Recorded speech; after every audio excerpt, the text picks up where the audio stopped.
ಗೌರಿಬಿದನೂರು ಜಿಲ್ಲಾ ಉಸ್ತುವಾರಿ ಸಚಿವರ ಗಮನಕ್ಕೆ ತಂದು ವಡದ ಹೊಸಹಳ್ಳಿ ಕೆರೆ ನೀರಿನ ಸಮಸ್ಯೆಯನ್ನು ಯಾರಿಗೂ ತೊಂದರೆಯಾಗದಂತೆ ಬಗೆಹರಿಸಲಾಗುವುದು ಎಂದು ಜಿಲ್ಲಾಧಿಕಾರಿ ಪಿಎನ್ ರವೀಂದ್ರ ತಿಳಿಸಿದರು.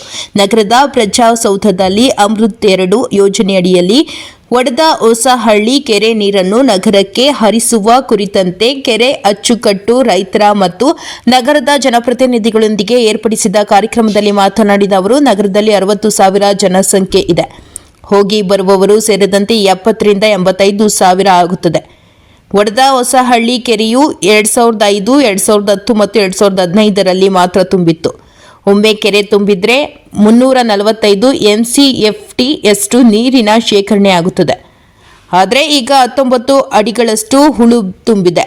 ಕೆರೆಯಲ್ಲಿ ನೀರಿನ ಲಭ್ಯತೆ, ಕಳೆದ 10 ವರ್ಷಗಳಲ್ಲಿ ನೀರಿನ ಶೇಖರಣೆ ಪ್ರಮಾಣ, ಹಳ್ಳಿಗಳಿಗೆ ಕುಡಿಯಲು ಬೇಕಾಗುವ ನೀರಿನ ಪ್ರಮಾಣ, ಕೆರೆಯ ಸಾಮರ್ಥ್ಯ, ನೀರು ಹರಿಯುವ ಅಚ್ಚುಕಟ್ಟು ಪ್ರದೇಶ, ನಗರಕ್ಕೆ ಬೇಕಾಗಿರುವ ನೀರಿನ ಪ್ರಮಾಣ, ನೀರನ್ನು ನಗರಕ್ಕೆ ಎತ್ತುವಳಿ ಮಾಡುವುದರ ಸಾಧಕ ಬಾಧಕಗಳನ್ನು ಜಿಲ್ಲಾ ಉಸ್ತುವಾರಿ ಸಚಿವರಾದ ಎಂಸಿ ಸುಧಾಕರ್ ರೊಂದಿಗೆ ಚರ್ಚಿಸಿ ಕ್ರಮ ಮುಂದಿನ ಕೈಗೊಳ್ಳಲಾಗುವುದು. ಈ ಯೋಜನೆಯಿಂದ ಯಾರಿಗೂ ಅನ್ಯಾಯವಾಗಬಾರದು ಎಂದು ತಿಳಿಸಿದರು. ಕರ್ನಾಟಕ ರಾಜ್ಯ ರೈತ ಸಂಘ ತಾಲೂಕು ಅಧ್ಯಕ್ಷ ಮಾಳಪ್ಪ ಮಾತನಾಡಿ, 120 ವರ್ಷಗಳ ಇತಿಹಾಸವಿರುವ ಈ ಕೆರೆಯಿಂದ 1800 ಹೆಕ್ಟೇರ್ಗಳಷ್ಟು ಅಚ್ಚುಕಟ್ಟು ಪ್ರದೇಶ ಹೊಂದಿದೆ. ಯಾವುದೇ ಪರ್ಯಾಯ ನದಿ ನಾಲೆಗಳಿಲ್ಲ. ಕೆರೆಯ ನೀರಿನ ಮೇಲೆ ರೈತರು ಅವಲಂಬಿತರಾಗಿದ್ದಾರೆ. ಈಗ ಏಕಾಏಕಿ ನೀರನ್ನು ನಗರಕ್ಕೆ ಹರಿಸದೆ ಈ ಭಾಗದ ರೈತರಿಗೆ ತೊಂದರೆಯಾಗುತ್ತದೆ. ಈ ಬಗ್ಗೆ ಸಣ್ಣ ನೀರಾವರಿ ಇಲಾಖೆ ಅಧಿಕಾರಿಗಳಿಗೂ ಸಹ ತಿಳಿಸಲಾಗಿದೆ. ಶಾಸಕರು ಎತ್ತಿನಹೊಳೆ ನೀರನ್ನು ಕೆರೆಗೆ ತುಂಬಿಸಿ ನಗರಕ್ಕೆ ನೀರು ಹರಿಸಲಾಗುವುದು ಎಂದು ತಿಳಿಸಿದ್ದಾರೆ. ಎತ್ತಿನಹೊಳೆ ನೀರು ಜಿಲ್ಲೆಗೆ ಹರಿಯುವುದು ಕಷ್ಟ ಸಾಧ್ಯ ಎಂದು ಅನೇಕ ವರದಿಗಳು ತಿಳಿಸುತ್ತಿವೆ. ನಗರದಲ್ಲಿರುವಷ್ಟು ಜನಸಂಖ್ಯೆ ವಡದ ಹೊಸಹಳ್ಳಿ ಭಾಗದಲ್ಲೂ ಇದ್ದಾರೆ. 24 ಕಿಲೋಮೀಟರ್ನಿಂದ ನಗರಕ್ಕೆ ನೀರು ಹರಿಸುವ ಬದಲು ಅಲ್ಲಿಯೇ ಇರುವ ಕಲ್ಲುಡಿ, ಗೊಟಕನಾಪುರ ಮತ್ತು ಮರಳೂರು ಕೆರೆಗಳನ್ನು ಅಭಿವೃದ್ಧಿಪಡಿಸಿದ್ರೆ ನಗರಕ್ಕೆ ನೀರಿನ ಸರಬರಾಜು ಮಾಡುವುದರ ಜೊತೆಗೆ ಅಂತರ್ಜಲ ವೃದ್ಧಿಯಾಗುತ್ತದೆ. ಜೊತೆಗೆ ನಗರದಲ್ಲಿರುವ ಕಿಂಡಿ ಅಣೆಕಟ್ಟನ್ನು ಡ್ಯಾಂ ಆಗಿ ಅಭಿವೃದ್ಧಿಪಡಿಸಿದ್ರೆ 5 ರಿಂದ 10 TMC ನೀರನ್ನು ನಗರಕ್ಕೆ ಒದಗಿಸಬಹುದು ಎಂದು ಕೆರೆ ಅಚ್ಚುಕಟ್ಟುದಾರರು ತಿಳಿಸಿದರು. ನಗರ ಭಾಗದಲ್ಲಿ ಹಲವು ವರ್ಷಗಳಿಂದ ನೀರಿನ ಸಮಸ್ಯೆ ಹೆಚ್ಚಾಗಿದೆ. 31 ವಾರ್ಡ್ ಜನರು ಬೇಸಿಗೆ ಕಾಲದಲ್ಲಿ ನೀರಿಗಾಗಿ ಪರದಾಡುವ ಪರಿಸ್ಥಿತಿ ಇದೆ. ಟ್ಯಾಂಕ್ಗಳ ಮೂಲಕ ಎಲ್ಲ ವಾರ್ಡ್ಗಳಿಗೆ ನೀರನ್ನು ಸರಬರಾಜು ಮಾಡಲಾಗುತ್ತಿದೆ. ನಗರದ ಸುತ್ತಮುತ್ತ ಇರುವ ಕೆರೆಗಳಿಗೆ ನೀರಿನ ಶೇಖರಣಾ ಸಾಮರ್ಥ್ಯವಿಲ್ಲ. 1200 ಅಡಿ ಕೊರೆದ್ರೂ ನೀರಿನ ಲಭ್ಯತೆ ಇಲ್ಲ. ಪುರಸಭೆಯಿಂದ ನಗರಸಭೆಯಾದ ಮೇಲೆ ಜನಸಂಖ್ಯೆ ಹೆಚ್ಚಾಗಿದೆ. ಶಾಶ್ವತ ನೀರಿನ ಸೆಲೆಗಳಿಲ್ಲ. ನಗರದ ಅಭಿವೃದ್ಧಿಗೆ ನೀರಿನ ಅವಶ್ಯಕತೆ ಇದೆ. ಮಾನವೀಯತೆಯನ್ನು ಬಿಟ್ಟು ವಡದ ಹೊಸಹಳ್ಳಿ ನೀರನ್ನು ಕೆರೆಗೆ ತೆಗೆದುಕೊಂಡು ಹೋಗುವುದಿಲ್ಲ. ಎತ್ತಿನಹೊಳೆ ನೀರನ್ನು ಕೆರೆಗೆ ಹರಿಸಿದ ನಂತರವೇ ನೀರನ್ನು ನಗರಕ್ಕೆ ಹರಿಸಲಾಗುವುದು. ಅಲ್ಲಿಯವರೆಗೂ ನಗರವಾಸಿಗಳು ಸಹ ನಿಮ್ಮ ಜೊತೆಗೆ ನಿಲ್ಲುತ್ತೇವೆ.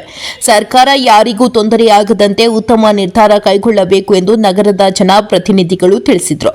ಇದೇ ಸಂದರ್ಭದಲ್ಲಿ ತಹಶೀಲ್ದಾರ್ ಮಹೇಶ್ ಎಸ್ ಪ್ರತಿ, ನಗರಸಭೆ ಪೌರಾಯುಕ್ತೆ ಡಿಎಂ ಗೀತಾ, ಸಣ್ಣ ನೀರಾವರಿ ಇಲಾಖೆ ಎಇಇ ಮಂಜುನಾಥ್ ಪ್ರಸಾದ್, ವೃತ್ತ ನಿರೀಕ್ಷಕ ಕೆಪಿ ಸತ್ಯನಾರಾಯಣ, ರೈತ ಮುಖಂಡರು ಮತ್ತು ನಗರಸಭೆ ಸದಸ್ಯರು ಉಪಸ್ಥಿತರಿದ್ದರು.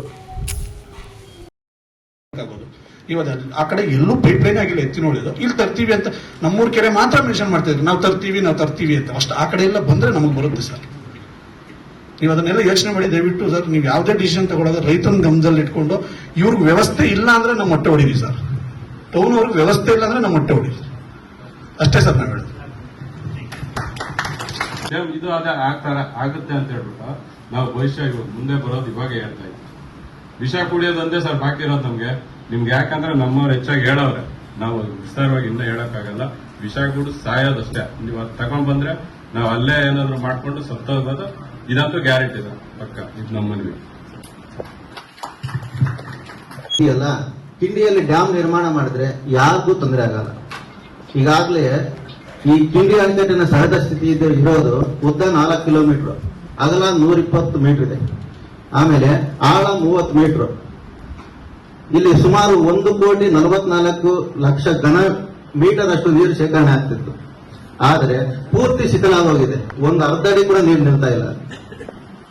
ಈಗಿನ ಸ್ಥಿತಿ ನೋಡಿದ್ರೆ, ಇವಾಗ ಹೋಗಿ ನೋಡಿದ್ರು ಒಂದು ಅರ್ಧ ಅಡಿ ನೀರು ಬೇಕಾದ್ರೂ ಅಲ್ಲಿ ಸಿಗ್ತಾ ಇಲ್ಲ. ಇಂತಹ ಸ್ಥಿತಿ ಇರುವಾಗ ಇಲ್ಲಿ ಡ್ಯಾಮ್ ನಾವು ನಿರ್ಮಾಣ ಮಾಡಿದ್ರೆ, ಇದಕ್ಕೆ ಸರ್ಫೇಸ್ ಅಣೆಕಟ್ಟನ್ನು ನಿರ್ಮಾಣ ಮಾಡಿದ್ರೆ 5 ರಿಂದ 10 TMC ನೀರನ್ನು ನಾವು ಶೇಖರಣೆ ಮಾಡಬಹುದು. ಯಾಕಂದ್ರೆ ಅಲ್ಲೆಲ್ಲ ಇರೋದು ಸರ್ಕಾರಿ ಭೂಮಿ, ಯಾವ ರೈತರಿಗೂ ತೊಂದರೆ ಆಗಲ್ಲ, ಯಾರಿಗೂ ತೊಂದರೆ ಆಗಲ್ಲ. ನಾವು ಗೌರಿಬಿದನೂರು ನಗರಕ್ಕೆ ಶಾಶ್ವತವಾಗಿ ನೀರು ಕೊಡೋದನ್ನ ನಾವು ಈ ಯೋಜನೆಯಿಂದ ಬಳಸಬಹುದು. ಶಾಶ್ವತವಾಗಿ ಯಾವತ್ತೂ ತೊಂದರೆ ಆಗಲ್ಲ. ಈ 5 ರಿಂದ 10 TMC ನೀರನ್ನ ಶೇಖರಣೆ ಮಾಡೋ ಡ್ಯಾಮ್ ನಿರ್ಮಾಣ ಮಾಡಿದ್ರೆ ನಮಗೆ ಅರ್ಧ TMCಗೆ 2.5 ಲಕ್ಷ ಜನಕ್ಕೆ ನೀರು ಕೊಡಬಹುದು ಒಂದು ವರ್ಷಕ್ಕೆ. ಒಬ್ಬರಿಗೆ 150 ಲೀಟರ್ ಪ್ರಕಾರ ಅರ್ಧ TMCಯಲ್ಲಿ 150 ಲೀಟರ್ಗೆ 2.5 ಲಕ್ಷ ಜನಕ್ಕೆ ನಾವು ಒಂದು ವರ್ಷಕ್ಕೆ ಕೊಡಬಹುದು. ಇದ್ರ ಪ್ರಕಾರ ಹೋದ್ರೆ ಒಂದು ಸಲ ಡ್ಯಾಮ್ ತುಂಬಿದ್ರೆ ನಮಗೆ 5 ವರ್ಷ ನೀರಿನ ತೊಂದರೆ ಇರಲ್ಲ. ಆಮೇಲೆ ಇಲ್ಲಿ ಬರುತ್ತೆ, ಇವಾಗ 2-3 ತಿಂಗಳಲ್ಲಿ ಮಳೆ ಬಂದಾಗ ಬರುತ್ತೆ, ಎಲ್ಲ ಆಂಧ್ರ ಬಿಟ್ಟೋಗುತ್ತೆ ನೀರು, ಯಾರಿಗೂ ಪ್ರಯೋಜನ ಇಲ್ಲ. ಉತ್ತರ ಪಿನಾಕಿನ ನದಿ ಇದೆ, ಅದು ಎಲ್ಲ ಶಿಥಿಲ ಆಗೋದ್ರಿಂದ, ಅಣೆಕಟ್ಟು ಶಿಥಿಲ ಆಗೋದ್ರಿಂದ ಆ ನೀರು ಬರುತ್ತೆ ಹೋಗುತ್ತೆ ಅಷ್ಟೇ. ನಮ್ಮ ಕರ್ನಾಟಕದ ನೀರು ಆಂಧ್ರಕ್ಕೆ ಹೋಗುತ್ತೆ. ಇದಲ್ಲದೆ ಡ್ಯಾಮ್ ನಿರ್ಮಾಣ ಆಗೋದ್ರಿಂದ ಬರೀ ನಗರ ಜನಕ್ಕೆ ಅಲ್ಲ, ಸುಮಾರು 50,000 ರೈತರಿಗೆ ಅನುಕೂಲ ಆಗುತ್ತೆ.